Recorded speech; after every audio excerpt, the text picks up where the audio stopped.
Ladies and gentlemen, welcome back to a brand new video of Tokyo Ghoul Re-Invoke. Now, I have the chroma key on right now, but only for this part of the green screen, and so I can, like, pull it back and be like, wow, it's me. So I found that kind of neat today. So we're gonna leave that on. We're gonna go ahead and cover the new war, because it actually is quite exciting on Invoke, at least. Unfortunately, Global got a pretty big shaft. We'll be talking about that a little bit later on today. However, for right now, I wanted to go ahead and cover what we have to do right now. So I do have most of the dispatches done right now, aside from 4 of them. I did a little bit of grinding today just to try and get some points up. I also wanted to get the Kori-Ui because I wanted to see what he actually has to offer, because that is the current war reward. And so I'll quickly cover the war here, and we'll go into our dispatch completion and see what we can do. So first and foremost, the War 8 has begun, meaning first and foremost, 2 more until we get to go to our good point of December and onwards. I'm hoping that number 10 will be something special, but we will see for it. And we actually are into Tsukiyama Extermination, or at least pre-Tsukiyama Extermination, because we have Kori-Ui, of which is only beyond the end of the auction. So that is quite exciting for me, at least. I imagine that we're also going to get Hairu's soon. Ihei is going to be incredible, so I'm looking forward to that. And of course, nothing too special here. It's just like, wow, 1.6 times arena or points, 5% less cost, increase in value, information. So those are helpful if you want to get more of those dispatch quests. Nothing too crazy. We do have some boosts here. I actually know what the exact ones are, and we have a new Ayato. Actually quite curious about this. I don't think I've seen this Ayato yet. So 394 attack, 174 defense, 12 AP, and 5 durability. He has a 15% heal whenever he breaks an enemy as his unique skill, which isn't too bad. 200 attack, 200 defense, 3 durability, and 15% dodge is not too terrible. Additionally, with his actual skill, it will be... Okay, so his skill itself at level 5 is increase attack power of enemies front guard by 0.8 times, so straight debuff to the entire enemy front row, and 1.3 times damage times a certain amount of hits. I imagine that 3 is probably the amount, so it doesn't seem like it's too crazy. Not the best in the world, however, I still will end up grinding him because free Haka is always good to me, and I also don't have a single Ayato unit currently, so I will take that. Additionally, we have, a new Toka as well, in the Aogiri Cloak. 378 attack, 173, same defense. No, they're 1 off of defense. Nice. That's strange, but I love it. Wait, what's their attack? Is their attack 1 off as well? No, it's like 10, 20 off, but 12 AP and 5 durability with a 20% chance to not take damage from skills? Let's find out. Or no, reduce damage from skills. I'm gonna find out. Yeah, so it is 20% less damage caused by skills. Not the most helpful, but it works. 200 plus attack, 200 plus defense, 2000 plus HP, nothing too special, and a 10% increase to all of her heals, which means that this right here is probably a 30% heal at her max. I would max her if you get the chance to, because she's the similar thing to what Yomo is in the green healer, and if you have a red one as well, it might be helpful if we have to fight green levels in the future for S or SS tier. I'd say max her out regardless. You get Haka regardless, and it's just a nice thing. Actually, I do want to see her model. How you looking? Wow. I guess I don't really get the chance to see Ukaku's very often, but that is really nice. She's glowing her brightest. What a hero. What an absolute... I want to see Ayato now. But yeah, I'm definitely going to try and grind out both of these units. Oh, he looks very lanky. He has like those torso arms. Okay, yeah. Either way, this war is going to be a good one, and at least on JP, the score total in the war does go up to... Scroll. 200 million. No, 20 million. My bad.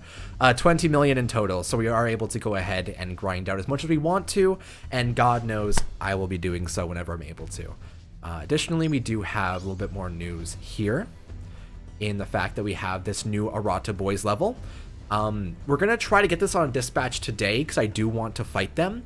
I believe it's a boss fight with 2 different bosses that might drop more items. We'll find out when we get to it later on today. We also have a Nutcracker dispatch. She's really cute. I will admit that. I was sad they didn't end up adapting her pre-auction, but I'm glad she ended up getting one eventually anyway. Additionally, she has the best kinds of skills, like, oh, unique skill of 15% chance of up. Chance of up. You know what I mean? Dispatch stuff. Additionally, that's just a thing. And we do want to check out this as well.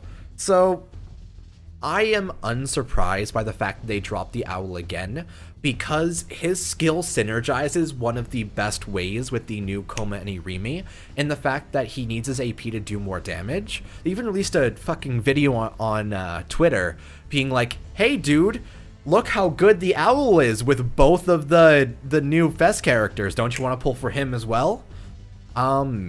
And he is fantastic. He is one of the highest DPS units currently inside the game, especially if you can give him even more buffs and even more increases. Granted, it is difficult because he needs to get his unique skill to do his, like, insurmountable, crazy endgame damage, but for right now, he is worth it. 400 attack, 200 defense, you know what he is. He's a major paralysis and bleed unit, and he has some really good synergies. He also works really well with Takizawa in the same row, so keep that in mind. Additionally, we last night, we had a data mine of which apparently the animations for Eto have been added to the game. However, the model for Eto has been taken out of the game now. So I imagine they're going to be re-rigging the model to be able to work with the new animations they have added. So it's coming.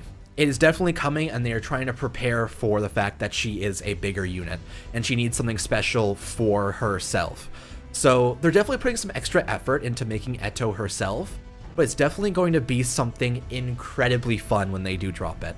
I imagine for the next couple of wars, we're going to have mostly units that are owl suppression stuff, because of the fact that during the pre-Tsukiyama extermination, we don't have very many units that are new.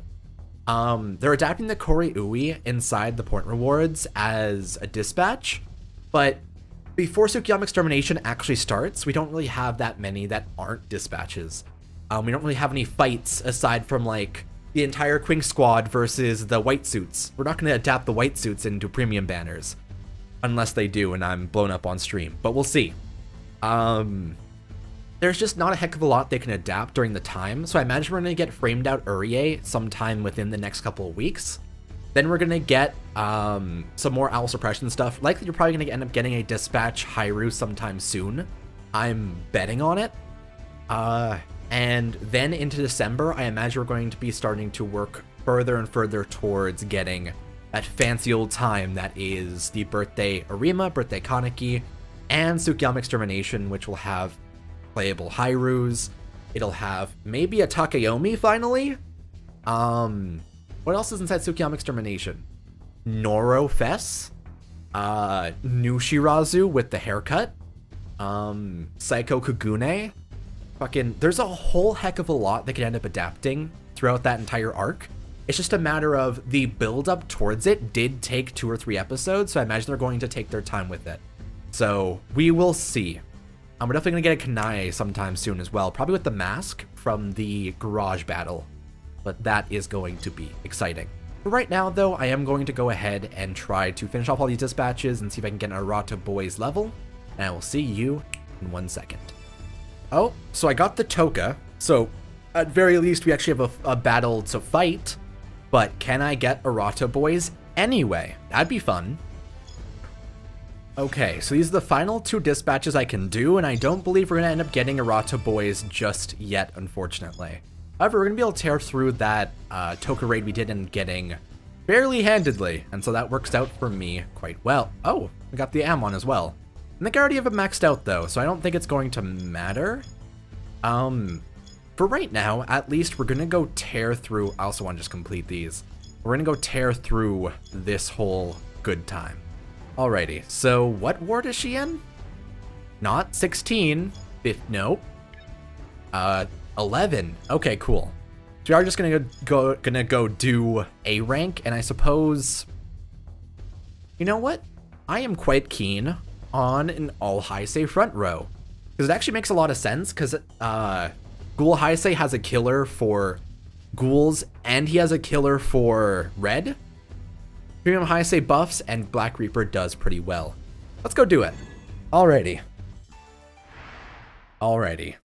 So let's go ahead and crush a little bit of this good time.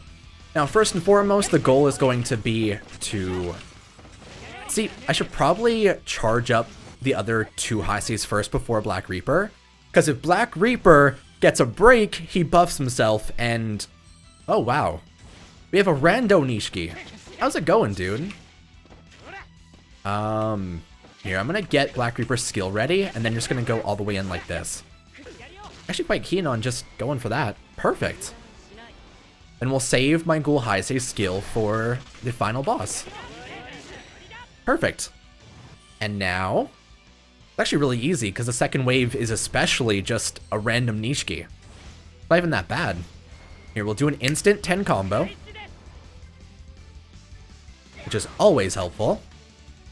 We're going to use our friends here as a way to get Ghoul Heisei a skill charge. So now we do that. Wait, Black Reaper's just gonna fucking kill her, isn't he? Rip. Jeez. He overkilled by 100,000, I think. Unless I didn't get an overkill there. That seemed to be a lot. Come on. Show me the money. Perfect. Jeez, that's absolutely insane. Black Reaper showing once again his just incredible girth. But we are good to go for right now. Thank you for watching.